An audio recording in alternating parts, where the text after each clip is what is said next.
Assalamualaikum warahmatullahi wabarakatuh. Siapa sebenarnya Imam Al-Bukhari yang namanya begitu masyhur di kalangan penuntut ilmu? Beliau adalah sosok ulama yang sangat dihormati karena kekuatan hafalan dan kecerdasannya mengumpulkan hadis-hadis sahih. Imam Al-Bukhari bernama lengkap Abu Abdullah Muhammad bin Ismail bin Ibrahim bin Al-Mughirah bin Bardizbah Al-Ju'fi Al-Bukhari.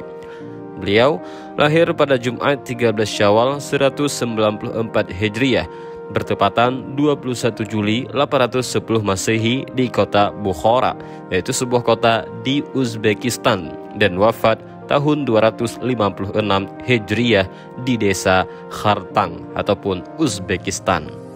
Keistimewaan Imam Al-Bukhari yang diceritakan dalam bukunya biografi Imam Al-Bukhari, Muhammad bin Hatim Al-Waraq Al-Bukhari rahimahumullah menceritakan, "Aku bermimpi melihat Bukhari berjalan di belakang Nabi SAW. Setiap kali Nabi SAW mengangkat telapak kakinya, maka Abu Abdullah ataupun Bukhari pun meletakkan telapak kakinya di situ. Adapun keistimewaan beliau yaitu mampu menghafal 100.000 hadis sahih, sanad dan matannya. Selain itu, hafal 200.000 hadis tidak sahih, sanad dan matannya, sebagaimana pernyataan beliau, "Saya hafal 100.000 hadis sahih dan 200.000 hadis yang tidak sahih." Kehebatan hafalan Imam Al-Bukhari tampak ketika ulama Baghdad mendengar akan kedatangan Abu Abdullah ke kota mereka. Dengan sengaja, mereka itu mempersiapkan 100 hadis dan kemudian menukar dan merubah matan dan sanadnya. Mereka menukar matan satu sanad dengan teks hadis yang lain dan begitu sebaliknya. Setiap orang memegangi 10 hadis yang nantinya akan dilontarkan kepada Abu Abdullah sebagai bahan ujian kekuatan hafalannya. Orang-orang pun berkumpul di dalam majelis. Orang pertama menanyakan kepada Imam Al-Bukhari 10 hadis yang ia miliki satu persatu. Setiap kali ditanya, Imam Al-Bukhari menjawab sampai hadis yang ke-10. "Saya tak mengenalnya hadis itu dengan sanad yang disebutkan." Para ulama yang hadir pun saling menoleh kepada yang lain dan berkata, "Orang ini benar-benar paham." Sementara orang yang tidak tahu tujuan digelarnya majelis itu menilai Imam Al-Bukhari sebagai orang yang hafalannya lemah. Kemudian tampillah orang kedua, melakukan hal yang sama, dan setiap kali mendengarkan satu hadis beliau berkomentar yang sama, "Aku tidak mengenalnya." Selanjutnya tampil orang ketiga sampai orang terakhir dengan komentar yang sama.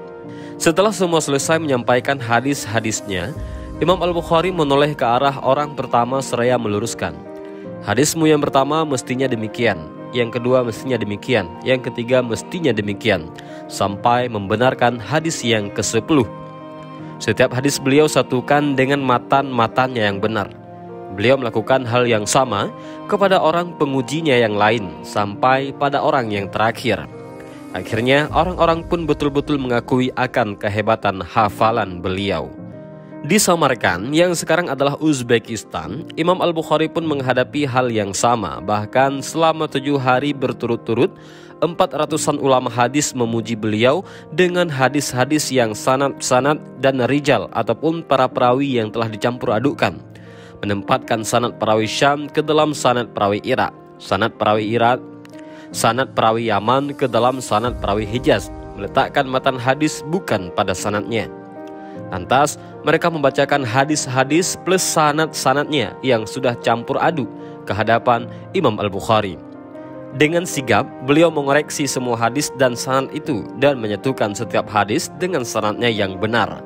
Para ulama yang menyaksikan itu tidak mampu menjumpai satu kesalahan dalam peletakan matan maupun penempatan posisi para perawi. Selain mencari ilmu, Imam Al-Bukhari juga dikenal sebagai ahli ibadah. Musabbah bin Sa'id berkata, beliau ketika Ramadan siang hari khatam Al-Quran sekali. Adapun malamnya setiap salat khatam baca Al-Quran setiap 3 malam. Selain itu, beliau selalu salat 2 rakaat setiap menuliskan suatu biografi ulama ketika menulis kitab At-Tarikh Al-Kabir, dan mandi lalu salat 2 rakaat di setiap menuliskan satu hadis dalam Sahih Al-Bukhari. Ada kisah yang tak biasa berkaitan dengan keistimewaan Imam Al-Bukhari setelah beliau wafat. Pada tahun 464 Hijriah terjadi kekeringan di Samarkand. Mereka melakukan sholat istisqa di dekat kuburan Imam Al-Bukhari.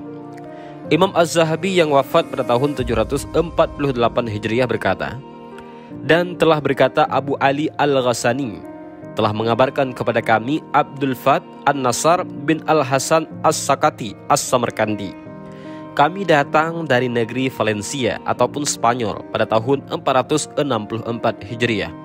Selama beberapa tahun hujan tidak turun pada kami di negeri Samarkand.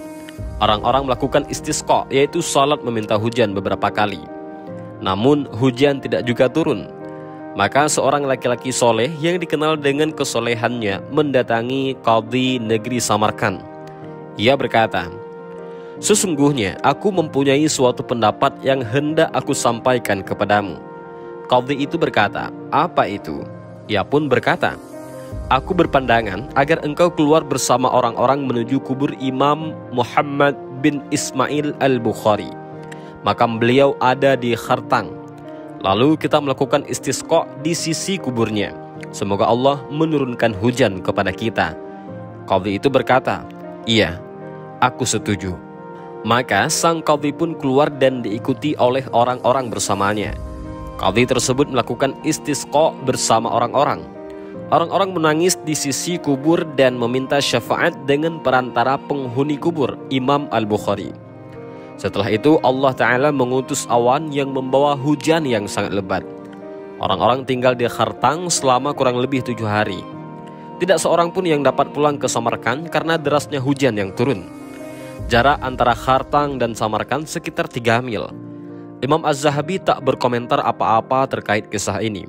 Tak pula memungkiri ataupun membantahnya, karena sejatinya beliau menukil seutuhnya. Cerita serupa tentang kuburan Imam Al-Bukhari ini juga dikisahkan oleh Tajuddin As-Subki dalam kitabnya Tabaqat Asy-Syafi'iyah Al-Kubra. Kisah lain tentang Imam Al-Bukhari adalah beliau pernah mengalami rasa sakit pada kedua matanya saat masih kecil. Ternyata sakitnya tersebut menyebabkan beliau mengalami kebutaan. Menghadapi hal tersebut, ibunda Imam Al-Bukhari senantiasa menekuni doa sepanjang malam dan siang. Dengan penuh kejujuran dan air mata, serta selalu berbaik sangka kepada Allah Subhanahu wa Ta'ala. Dia tidak pernah putus asa dan terus mengadu kepada Allah tentang kebutaan anaknya. Hingga suatu malam ketika ibunda Bukhari terlelap dalam tidurnya, dia bermimpi melihat Nabi Ibrahim alaihissalam yang berkata kepada dirinya, wahai perempuan, sungguh Allah telah mengembalikan penglihatan putramu karena banyaknya tangisanmu atau banyaknya doa yang kamu lantunkan. Setelah itu atas izin Allah, Imam Bukhari pun akhirnya bisa melihat. Ketika Allah Subhanahu wa Ta'ala telah mengembalikan penglihatan Imam Bukhari, ibunda pun berupaya keras untuk mengajarkan putranya untuk mengelilingi negeri-negeri Islam untuk mencari hadis-hadis Nabi dengan hafalan yang kuat. Dengan kesabaran dalam memastikan hadis Nabi yang mulia, Imam Bukhari kini menjadi seorang pembesar dalam ilmu hadis. Kitabnya Sahih Al-Bukhari juga menjadi kitab paling sahih setelah Al-Quran. Imam Muslim pernah bersua dengan Imam Al-Bukhari. Lalu dia mengecup keningnya dan berkata, biarkanlah aku mencium kedua kakimu, wahai ustadznya para ustadz, wahai syekhnya para syekh, wahai kiainya para kiai, pemimpin para ahli hadis, dan dokter dalam menganalisa cacat-cacat dalam hadis. Dan demikianlah sedikit kisah yang singkat tentang keistimewaan Imam Al-Bukhari.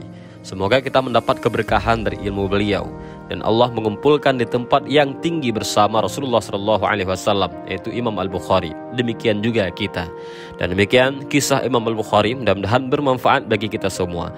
Amin ya rabbal alamin. Allahu a'lam bis-shawab. Assalamualaikum warahmatullahi wabarakatuh.